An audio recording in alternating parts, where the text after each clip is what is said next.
Salut, aujourd'hui c'est mardi et comme tous les mardis je vais vous parler d'anatomie. Aujourd'hui c'est une vidéo un petit peu particulière car je vais vous parler de l'anatomie de 24 os en une vidéo plutôt courte. Oui bon, on va pas faire du suspense, c'est idiot, après tout vous avez vu le titre et la vignette de cette vidéo. Je vais donc aujourd'hui vous parler de l'anatomie des côtes. Pour parler des côtes, il faut d'abord les répartir en plusieurs groupes. D'abord les 7 premières paires de côtes qui sont reliées au sternum via leur cartilage propre. Ensuite, les 3 paires suivantes sont appelées des fausses côtes, car leur cartilage ne s'articule pas directement avec le sternum, mais bien avec le cartilage des côtes qui leur sont supérieures. Enfin, les 2 dernières paires sont appelées les côtes flottantes, car leurs cartilages terminaux ne se terminent sur rien.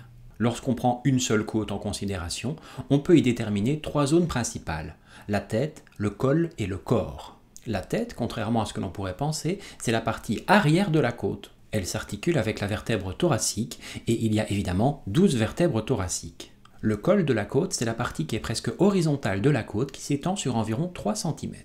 Et enfin, le corps de la vertèbre, c'est la partie la plus longue qui s'articule d'un côté avec le col, bien entendu, et de l'autre côté avec le sternum, du moins pour les 7 premières paires, comme discuté précédemment.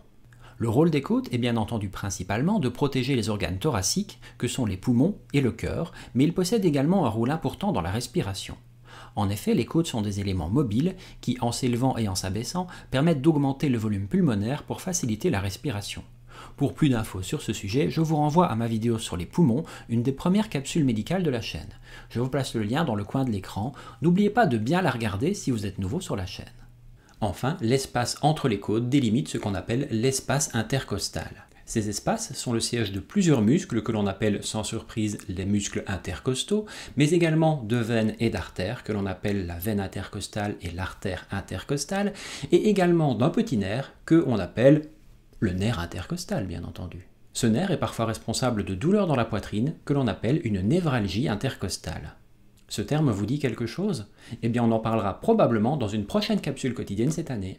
Voilà, j'espère qu'aujourd'hui, encore une fois, vous avez appris quelque chose. On se retrouve dès demain pour une prochaine capsule quotidienne. Bye!